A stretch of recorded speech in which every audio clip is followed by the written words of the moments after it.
লি নামি একজন সাধারণ অফিস কর্মী যে তার বাবার সঙ্গে একটি ছোট ক্যাফে পরিচালনা করে এবং আধুনিক জীবনের মতোই তার স্মার্টফোনের উপর অত্যন্ত নির্ভরশীল। একদিন অফিস থেকে বাড়ি ফেরার সময় বাসে করে আসতে আসতে অসাবধানতাবশত সে তার স্মার্টফোনটি হারিয়ে ফেলে।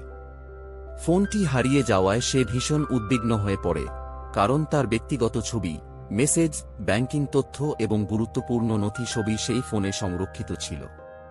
অন্যদিকে ও জুনিয়াং নামের এক রহস্যময় যুবক সেই হারিয়ে যাওয়া ফোনটি খুঁজে পায়।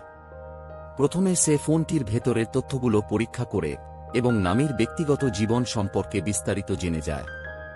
এই তথ্যগুলো তাকে নামির প্রতি অস্বাভাবিকভাবে আগ্রহী করে তোলে। এরপর সে একটি পরিকল্পনা করে ফোনটি ফেরত দেওয়ার আগে এতে একটি স্পাইওয়্যার ইনস্টল করে, যার মাধ্যমে সে নামির প্রতিটি কার্যকলাপ গোপনে পর্যবেক্ষণ করতে পারে। নামি যখন তার ফোনে কল করে, তখন জুনিয়ং নিজেকে একজন মোবাইল রিপেয়ার শপের কর্মচারী হিসেবে পরিচয় দেয় এবং জানায় যে সে ফোনটি পেয়েছে। নির্দিষ্ট একটি দোকানে এসে ফোনটি নিয়ে যেতে বলে। নামি সেখানে গিয়ে তার ফোনটি ফিরে পায় এবং কৃতজ্ঞতা স্বরূপ তাকে ধন্যবাদ জানায়, কিন্তু সে বুঝতেই পারে না যে তার জীবনে এক ভয়ঙ্কর দুঃস্বপ্নের সূচনা হয়েছে। ফোনটি ফিরে পাওয়ার পর থেকে জুনিয়ং স্পাইওয়্যারের মাধ্যমে নামির প্রতিটি কল, মেসেজ, ইমেল, ছবি এবং লাইভ লোকেশন পর্যবেক্ষণ করতে থাকে। সে ধীরে ধীরে নামির ব্যক্তিগত জীবনে হস্তক্ষেপ শুরু করে। তার বন্ধুদের সঙ্গে ভুল বোঝাবুঝি সৃষ্টি করতে সে নামির ফোন ব্যবহার করে বিভ্রান্তিকর মেসেজ পাঠায়। এর ফলে নামির সামাজিক সম্পর্কগুলো দুর্বল হয়ে পড়ে এবং সে মানসিকভাবে একাকিত্ব অনুভব করতে শুরু করে। নামির কর্মস্থলেও সমস্যার সৃষ্টি হয়। জুনিয়ং তার অফিসের গুরুত্বপূর্ণ তথ্য ব্যবহার করে এমন পরিস্থিতি তৈরি করে যাতে সহকর্মীরা তার উপর সন্দেহ করতে শুরু করে। ধীরে ধীরে তার পেশাগত জীবনও বিপর্যস্ত হয়ে পড়ে। এদিকে জুনিয়ং শুধু নামিকেই নয়, তার আশেপাশের মানুষদের সম্পর্কেও তথ্য সংগ্রহ করতে থাকে, যেন প্রয়োজনে তাদেরকেও ব্যবহার করতে পারে। গল্পের আরেকটি গুরুত্বপূর্ণ চরিত্র ডিটেকটিভ জিমান, যিনি একটি সিরিয়াল হত্যাকাণ্ডের তদন্ত করছিলেন। বিভিন্ন অপরাধস্থল থেকে সংগৃহীত প্রমাণ বিশ্লেষণ করতে গিয়ে তিনি লক্ষ্য করেন যে ঘটনাগুলোর মধ্যে কিছু মিল রয়েছে।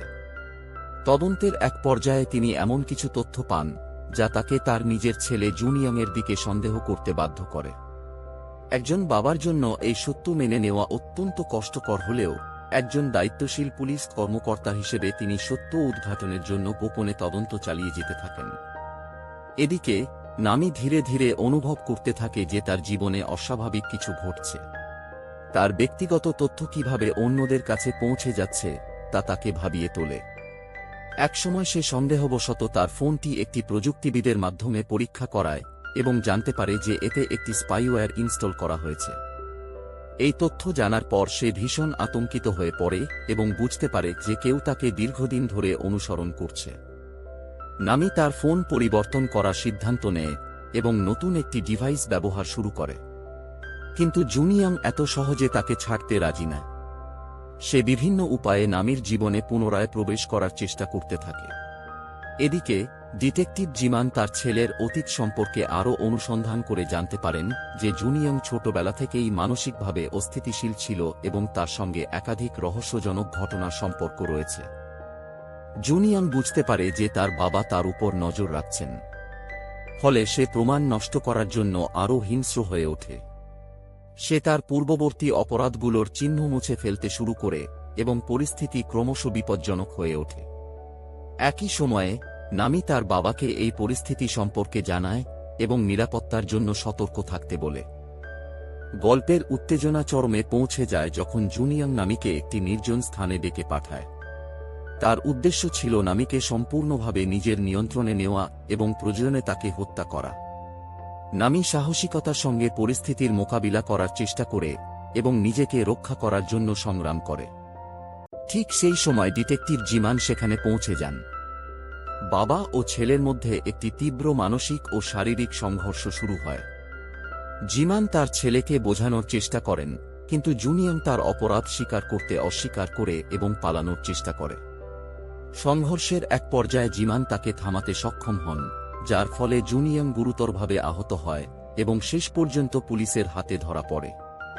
পুলিশ ঘটনাস্থলে পৌঁছে সমস্ত পরিস্থিতি নিয়ন্ত্রণে আনে এবং জুনিয়েংয়ের বিরুদ্ধে তার পূর্ববর্তী সকল অপরাধের প্রমাণ সংগ্রহ করা হয়। নামি অবশেষে এই দুঃস্বপ্ন থেকে মুক্তি পায়, যদিও এই ভয়াবহ অভিজ্ঞতা তার জীবনে গভীর মানসিক প্রভাব ফেলে। মুভির শেষ অংশে দেখা যায় নামি ধীরে ধীরে তার স্বাভাবিক জীবনে ফিরে যাওয়ার চেষ্টা করছে। সে তার ব্যক্তিগত তথ্যের নিরাপত্তা সম্পর্কে আরও সচেতন হয়ে ওঠে এবং জীবনের নতুন সূচনা করার সিদ্ধান্ত নেয়। অন্যদিকে ডিটেকটিভ জিমান একজন পুলিশ কর্মকর্তা হিসেবে তার দায়িত্ব পালন করলেও একজন বাবা হিসেবে এই ঘটনাটি তার জীবনে গভীর বেদনার সৃষ্টি করে। মুভিটা এখানেই শেষ হয়। ভালো লাগলে লাইক, কমেন্ট এবং সাবস্ক্রাইব করে দিও। ততক্ষণের জন্য বাই।